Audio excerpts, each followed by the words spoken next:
Welcome to the e-commerce leaders series, the podcast dedicated to helping founders and operators navigate the future of commerce with AI. I'm Eric Bidinger. I'm the co-founder and CEO of Luca AI. And today's guest is Victor Halvarsson, the founder and CEO of Vanbruun. Vanbruun has helped redefine how consumers purchase engagement rings and fine jewelry by bringing a traditionally offline luxury purchase into the digital age. So we're in for a fantastic conversation. Today, we're going to explore trust. We're going to explore customer experience, luxury e-commerce, operational complexity, and what modern brands can learn from selling one of the most emotional products in the world. So Victor, welcome. Thank you so much for having me. It's our pleasure. So Victor, for listeners who may not know Vanbruun, can you tell us the origin story behind the company and what inspired you to start it? Yeah, so from the very beginning, I was working within a bank. So I studied finance when I was doing my bachelor, and then I started working for a bank for 2 years and working with investments and stuff like that. That was my childhood dream. But after a while, I felt that working within a bank was quite a bit too not creative, and in a bank it's not a good thing to be creative. So I wanted to do something where I could like touch and feel the product. So I was bouncing around a bunch of ideas within my head, and at the same time my girlfriend back then has given me a few hints that maybe you should pop a question one day. And I was starting to browse like, well, what does a ring even cost? And after been thinking about that and my career and my future, I said like, hey, I only live once, so I quit my job and I started what became Vanbruun. Wow, that's the best origin story we've heard so far. And so I presume she's your wife now. No, it was my former girlfriend. So unfortunately, yeah. There you go. We can edit that one out. So what opportunity did you see that traditional jewelry players were missing? So basically back then we had like two different kind of companies that you could purchase your engagement ring from. It was either the traditional one like Tiffany, Cartier, Van Cleef & Arpels, all the big brands that you pay a huge markup for the whole brand and the story behind it, but also you paid a lot of money for them to keep a lot of stock. Keeping stock, that's what I learned when I was working within a bank, costs a lot of money, and in the end, the customer has to pay it.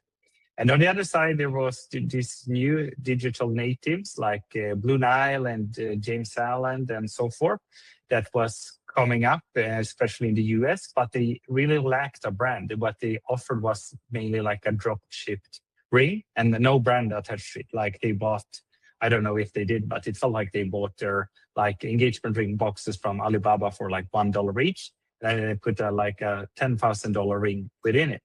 And I wanted to combine like the best of two worlds, really. So I wanted like a great brand, great hospitality around it, and also a great product where you don't have to pay the big markups of the traditional brands.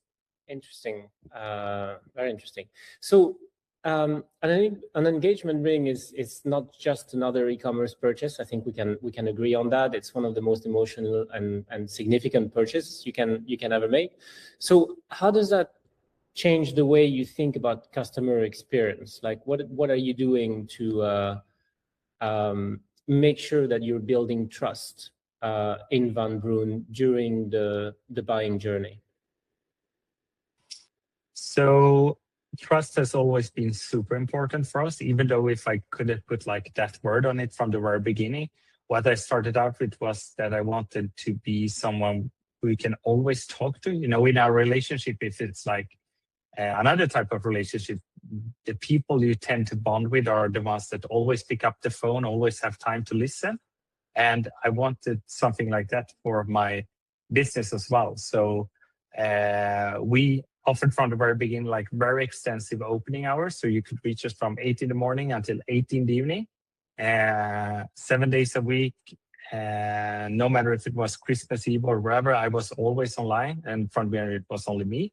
But this has become really one of our core. So we are super fast to reply to like emails, have this chat. We have no, like, if you call us, it's not like dial, press 1 to talk to the Swedish customer service. Someone picks up the phone immediately, and then we will guide you through the process. So that has been number one. But also, of course, trust is about keeping the promises you make. So we have been working really, really hard with the quality of the product. And I think like we have, if not the best, one of the highest qualities you can find in our category. And, you know, we make everything within Europe, 50% almost in Sweden, 40% in England, and like 10% in Italy. So it's like really great craftsmanship behind the product. And like and of course, like you don't get trust without people. So I have been very, very picky with the people when recruiting, I would say. Yeah. It's interesting, right? Because like you would think like generally e-commerce is associated with self-serving. In your case, there is a lot of hand-holding that happens throughout the purchasing journey, which is interesting. It's certainly different from certainly less high-value item purchases that you make online. And speaking of which, actually, so what surprised you the most about selling luxury products online? Clearly, this is am I right into saying that this is your first journey as an entrepreneur selling product online? Yes. So I think what surprised me the most was probably the amount of, like, as you said, like from the very beginning, I wanted to be like the experience to be more like Amazon. You know, the best service is when you don't need any service. I remember that Jeff Bezos said that, and I wanted to live by that. But from looking what Amazon offers and what we offer is two different things. Like Amazon is only about like you buy maybe I don't know, a scissor or a lawnmower or whatever it might be, and then you only look at the specs and you buy it. It has real utility. Like everything is, you do something with it. With the ring, you don't do anything with it. If you understand what it is, it's all about the emotion, all about the experience. It's like the difference. Why do you go to a restaurant? Don't go there to get nutrition. You go there because of the experience. So if Amazon would be like a restaurant, it would be super boring.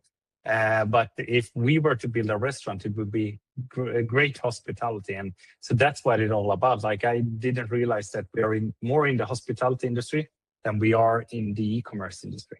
Right, exactly. And actually on that theme, can you talk to us a little bit about like assumptions that you had early on that turned out to be wrong, besides the self-serve aspect of like this is like you thought it was going to be like Amazon, but actually it's not? Any other? I don't know where to start. I have been wrong so many times. Everything from about the business, maybe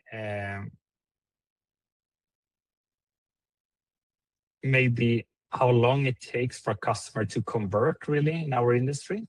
On average, it's like 6 weeks from first interaction until they push the purchase button. And that's a long time to wait. The first purchase took more than 2 weeks. So from I launched the site until we got an order. So, it's a long time. Yeah. And it still is today. Like we have to invest so much money before it pays off. If we open on a new market or whatever it might be. Yeah. That makes sense. So behind the scenes, I imagine there's quite a lot of complexity around the sourcing, the inventory, the pricing, the customer service. What does a business look like operationally? Both yes and no. Isn't it that with all businesses, I would say, like if you don't know your suppliers or things like that, it's always super hard. No matter if I were to start like a company selling printed T-shirts or whatever the like easiest business model would be. But I think like we are a very slim team. We are like doing this year, let's say like 25 to 30 million euros in revenue. And we are only like 10 people in total who work like operationally, except for like all our showrooms who works like retail sellers. So we are a very slim team, and everything's very automated, like you're placing orders and stuff like that. So we don't own any inventory, we don't own any factories. What we do is like putting the best, like sourcing the best goods from each supplier. So and once you purchase it, we purchase it or make it for you, and then we ship it directly to you. Some directly from our suppliers, but very few pieces, and so most of it passes through our hands before you receive it, and then we add all the like hospitality bits to the product. So we are like a restaurant, you know, we don't own the cows, we are no butchers, but we take the best steak and we grill it and do it like on the best manner you can ever have it, and then we like package it, deliver it, and do this great service around it. And if you're not happy with it, we happily exchange it or do a new one. So we are like a really good restaurant in that sense. I would say that we don't own like many of our competitors that are bigger, like Tiffany. You know, they do everything on their own, but I don't think that adds any real value to the end customer. It just makes the business very slow and not so agile. Interesting. And so, I mean, given your size today, and you've grown very well, and it's very commendable size, so congratulations, well done. During that journey, which part of the business did you feel became more difficult to manage as you scale? From the very beginning, the goal wasn't to be operating any bricks and mortar stores. Yeah. But today, like, that's quite funny because now the majority of our sales come from the bricks and mortar stores. So I think that's the trickiest part. Like scaling online, it's not that I'm going to make it sound easy, but it's like a bit you're like tweaking and twisting on different like parts. But like opening in new countries, like today we have 5 different companies in 5 countries with employees with different regulations and different way of working. That is maybe the trickiest part, I would say. Right. Sorry, which 5 countries are you present in? Sweden and Norway, Denmark. They are the neighboring countries. But and recently we opened in the Netherlands and also in France. And we are going to like continue on that path because we can't probably get people to open more showrooms. We can't get people to marry more, but so we have to find more people who wants to get married. That's a very good angle on it. Can we switch gear a little bit and talk about your role as a CEO? So today you have to make decisions across a variety of different functional areas, right? Sales, inventory, marketing, customer acquisition, forecasting. Can you talk to us a little bit about the internal systems that you're using, that you're relying on to allow you to make those decisions? It's actually quite few. A friend of mine who runs a way bigger company told me like you only get a system when you can't live any longer without a system. So I have really lived by that. So until like I think it was until 3 years ago, we didn't have any ERP system, any system at all. Everything was based on Google Sheets really, and still as of this day, most of it is based on like different things that we have built ourselves from the ground up. Yeah. But we have very few systems. I think, like, to be honest, we only use one like big system, that is our ERP that we have built for ourselves. Like it's based on, I haven't been that big part of it, but it's based on I think it's called Microsoft Dynamics, I think. But then we have all various kind of other systems. Of course, we work a lot with everything from all of Google's products to Claude to Asana and et cetera, et cetera. Interesting. Do you feel so? It's interesting. I mean, you've obviously custom built and it's tailor made for you. Do you feel like today there's some blind spots within the company that exist by virtue of the fact that you've taken this approach of only building systems as needed? Yeah, of course. I think we lack a lot of systems, for sure. Everything from I want to build so many things really that can keep track on and fetching more data. That I would say, like, we need more data. Okay, that's very interesting. Actually, the general trend that we see from other e-commerce leaders is kind of the opposite, which is that they have too much data and not enough cognitive capacity to absorb it all and make sense of it. I think in your instance, you're saying you don't have enough of it, right? Yeah, yeah, exactly. Very interesting. Switching a little bit, like talking about your customers. So how would you say the luxury customer has changed over the last years? Your prototypical client?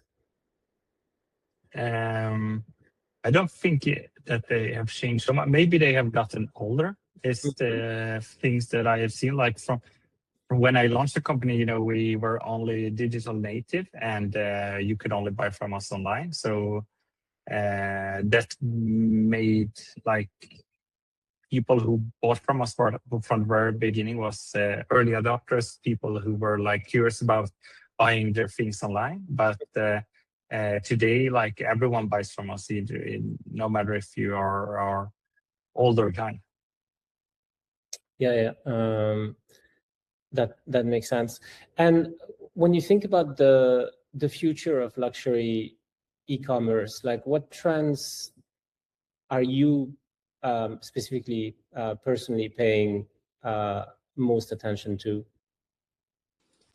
When talking about luxury, I think everything that is not AI, because I think like sooner or later, everyone will be able to render exclusive campaigns, doing great photo shoots, things like that in the past was only available to the really big brands with the big budgets.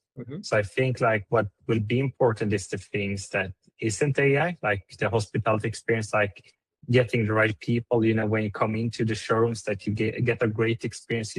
We work with all senses, we have our own scent in our stores. And when you buy the ring, once you open the ring box, it's the same scent that is sprayed in the box. Things like that can't be AI, at least for now. Maybe in the future it can. But I can't oversee like it will be there during in the upcoming like maybe 3 to 5 years. So I think that will be super important. Like the experiences, like going to restaurants, you see like the trend now. People are spending more and more money on restaurants, travel, things like that. Isn't AI really. Yeah, that's actually we've done good. We've spoken for 20 minutes without saying the words AI, but now we have. So let's transition a little bit into that topic. So reversing what you just said, like how do you think AI will impact luxury retail over the next few years? I think it will be, of course, like you will get much quicker service. For us, we are working a lot of like being able to, we receive so many emails per day. We want to be much quicker on getting like a simple thing. Like our most common email question is, when will I get my order? When is the order ready? How is it going with the order? How is it going with the repair? Those kind of things will be something that AI will be able to solve to like 99.9% accuracy. And I think that will be great. But also a lot of other things, like if you have an idea for a ring in our world, I want you to be able to render it and have it like manufactured within like just a few hours. Yeah. Things like that will be possible for sure. So both like of course, the customer experience, but when it comes to getting the service, but also when it comes to the product, that you can be much more creative. We are very strong with like making customer made rings, but still to this day, it requires a lot of like man hours. You have an idea, you send it to us, maybe we render it first with with the help of ChatGPT or whatever the tool might be. But then when you're going to put it into production, you still need a human that will do all the details of the ring. I think that will be something that is quite easy for AI to solve.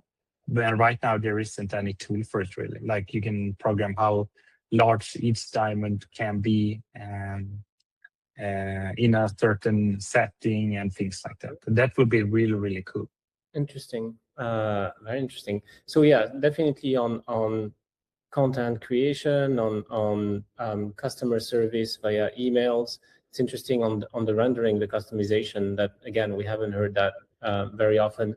Do you think that there's opportunities for AI in your internal operations? Yeah, for sure. Like still to this day, for instance, let's give you a great example. We are experimenting now by building a tool. Like if we purchase a diamond, we have to inspect it. Like we get a bunch of videos and things like that to check like the quality. Does it have any so-called inclusions, which are like small, it's not cracks, but we can call them like cracks and like small dots within the diamond that we do manually, like sitting and inspecting. And, we're quite a big diamond purchaser. So we inspect a lot of diamonds. And that is something that clearly can be totally replaced with AI quite easily. And also like placing orders, a lot of other things I'm sure that can be more automated than they are today, like sending back returns. We can have like a camera checking is the ring scratched or not, is the setting still 100% straight, or have something happened to it. Right. Very interesting.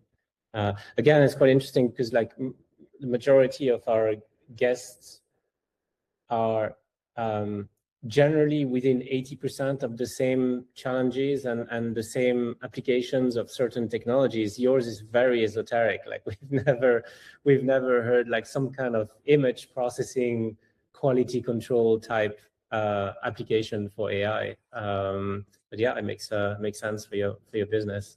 So going back to you as a CEO and leadership. So building a company around emotional purchase, that requires a very deep understanding of human psychology. So for you, what's the biggest leadership lesson you've learned as a founder? There are so many. When I started off, I was the worst leader. Now I'm maybe okay. But I mean, like, there's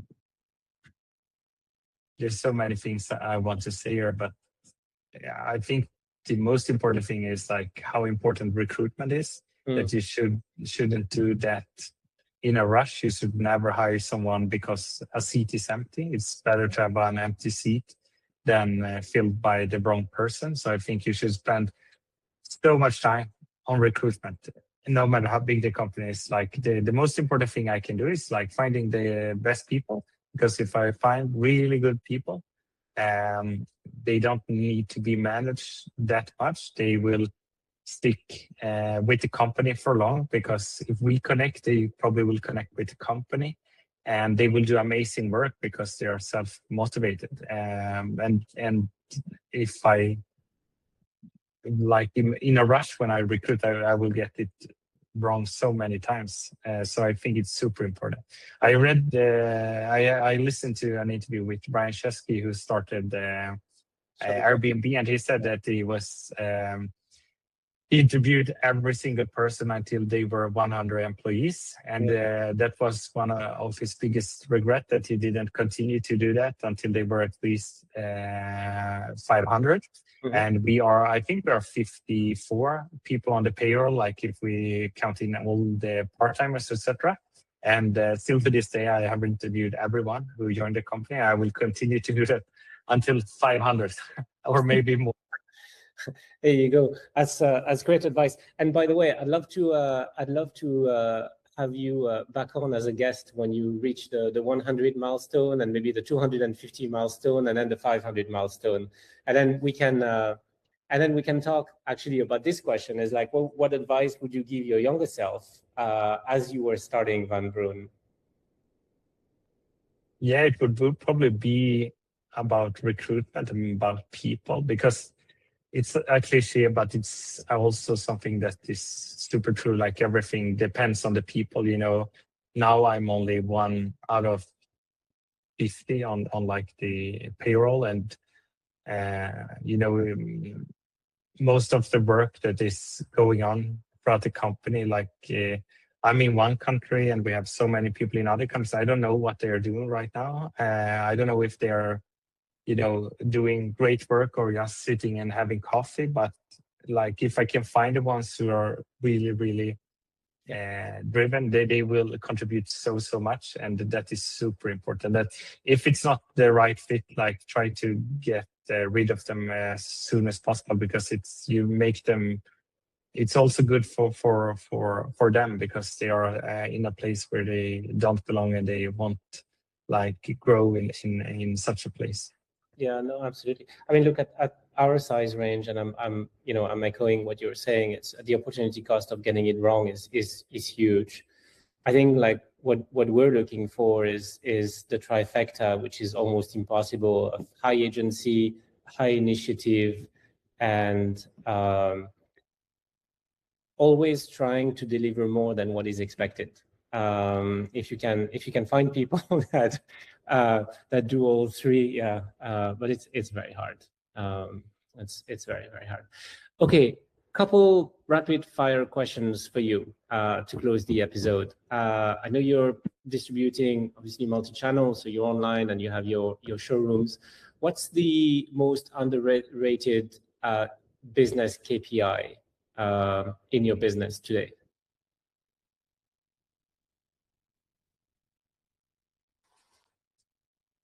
I don't know if it's underrated, but I know I look at so much data each day. It's crazy. That's from time to time it feels like I'm just clicking around on my computer. I have no good answer. Sorry, I don't think I have a good answer that on one that is underrated as well. My next question was overrated. Yeah. I think conversion rate. Interesting. Why is that? Because I think people tend to optimize too much on like they're changing the color on buttons and things like that on their website, and that ruins the brand. In the end, like I think you're very short-sighted if you try to like convert in all channels every time, all the time. Interesting. Yeah, very good. Speaking about overrated, what do you think is a current trend that's overhyped?